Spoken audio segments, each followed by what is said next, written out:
last time we talked about this prospect, we talked about the idea of trading him because he was included in a Rory Boylan article written on Sportsnet talking about one tradable asset for every NHL team heading into the offseason. He was listed as the Vancouver Canucks tradable asset, and we made a video about that. We explored the topic, we talked about it, the comment section was filled, the view counter was high, everybody was engaged. But now, we're talking about this prospect in quite a different way. Today, instead of making a traditional What's Next video, I wanted to talk a little bit more and focus on the very, very immediate What's Next kind of question. Because most of these What's Next videos that we've been making have been going over players and talking about what they did in 2019-20 and asking the question, where do we go from here? What's next for them in 2020-2021? But for Olli Juolevi of the Vancouver Canucks, we may not even need to entertain that discussion just yet. Because Olli Juolevi's What's Next doesn't even necessarily lie strictly just in 2020-2021. In fact, it may lie as soon as the 2020 Stanley Cup Playoffs. Let's talk about Juolevi, because he has been included on the Vancouver Canucks list of Black Aces submitted to the NHL. Now hold on, Lego, what the heck does that mean? What's a Black Ace? What is this list that the Canucks submitted to the NHL? What are you talking about? Well, let's go over to Farhan Lalji's Twitter account, where he posted the Vancouver Canucks list of 10 skaters and goalies as potential Black Aces. This list includes Michael DiPietro, Guillaume Brisebois, Jolin Chatfield, Olli Juolevi, Brogan Rafferty, Ashton Sautner, Justin Bailey, Reed Boucher, Tyler Grayovac, Cole Lind, and Sven Berchi. Now, what is a Black Ace? Well, according to Reddit, our hockey is the subreddit we're taking a look at here. The top comment on this thread here, what is a Black Ace?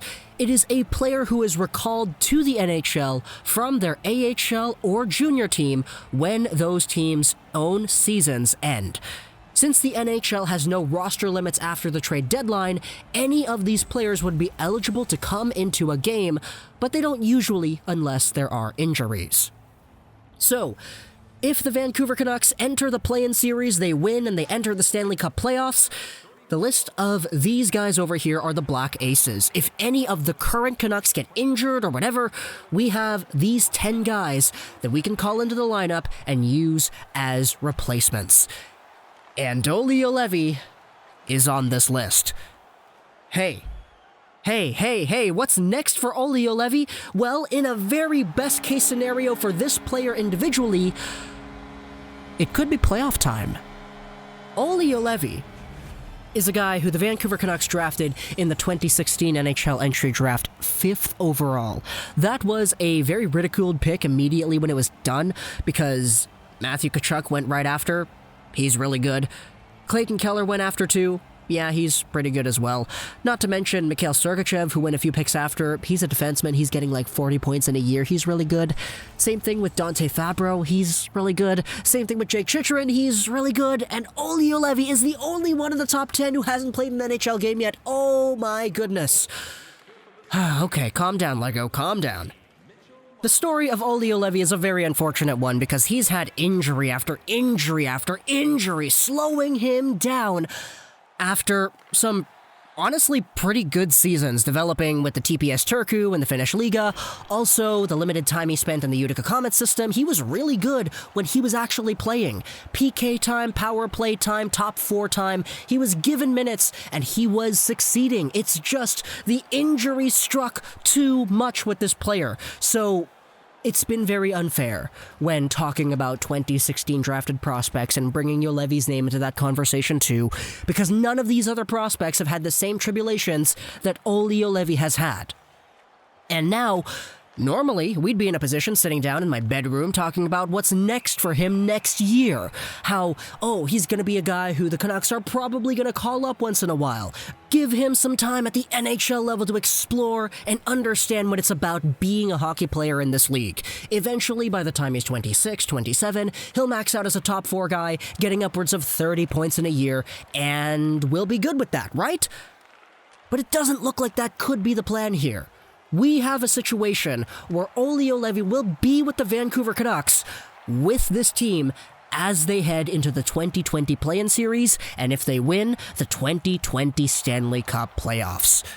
The Vancouver Canucks have been relatively healthy this entire season, and if we get that injury bug that starts up once again like we know it can because Vancouver is cursed with injuries in the Play-In Series, then we could very well see Olli Juolevi step into the lineup as early as this summer. And that sounds weird to say because we never have hockey in summer, but that's what the reality is here now. We could legitimately see Olli Juolevi making his debut in the playoffs, learning what it's like being a pro in a playoff environment, and going from there. The most prominent guy who I remember made his NHL debut in the playoffs was a year ago, where a guy named Cale Makar suited up for the Colorado Avalanche in the 2019 playoffs before actually being a regular season player, and he did really well. Obviously, I'm not going to say that Juolevi is Makar by any means, that's not what I'm going to say here, but defensemen making their debut in the playoffs, it has happened, and sometimes it does look very good. Olli Juolevi to me is a guy who still does have a boatload of potential. I don't think he's going to be a number one, top two defender like the Canucks drafted him to be back in 2016, but I do see a top four future with this guy in the Vancouver Canucks system, and it's just a matter of time before we see him finally suit up for the team in the NHL. And if it comes in a playoff environment, then my oh my, the experience that he is going to gain from that. The last time he played in the playoffs, he was being used as a top four defender with the TPS Turku in the Finnish Liga, where he had 7 points in 11 games played. That was in a season where Sami Salo, who was the assistant coach or the defensive coach, or I forgot what kind of coach he was, but he was over there talking about Juolevi a lot to Vancouver media, saying things like, yeah, you know, he got better as the year went on. At the start of the year, he was just a guy. At the end of the year, he was a top four D-man. So if you give this guy some space, you give him the time to develop and learn the ropes, then we honestly could see a lot coming out of this player. And his Utica Comets numbers before he got injured, 25 points in 45 games. Obviously, you could look at other players around the league and say, oh, but he's better, he's getting more points or whatever. But Juolevi has just been solidifying his game, growing year after year. Even with the injuries he's been getting, he's still been finding ways to improve that game of his. And now that we're in a position where he's honestly okay, it looks like. I mean, if he wasn't okay to play, if he was still injured, why would the Canucks put him on the Black Aces list, right? He's probably okay to play, and the Vancouver Canucks are going to have opportunities here if any of their players get injured. Even if they don't get injured, Juolevi's still up there with the team, he's still practicing, I would assume, and he's still getting that experience being around an NHL environment in the playoffs, mind you. So while I obviously would not want to see any Vancouver Canucks, especially on the left side, get injured, with Hughes, with Edler, with whatever, we got some really good guys over there. But if it does happen, and if there is an opening, if Olli Juolevi is slotted in there, then, oh man, what a story that would be. And imagine if he's actually good.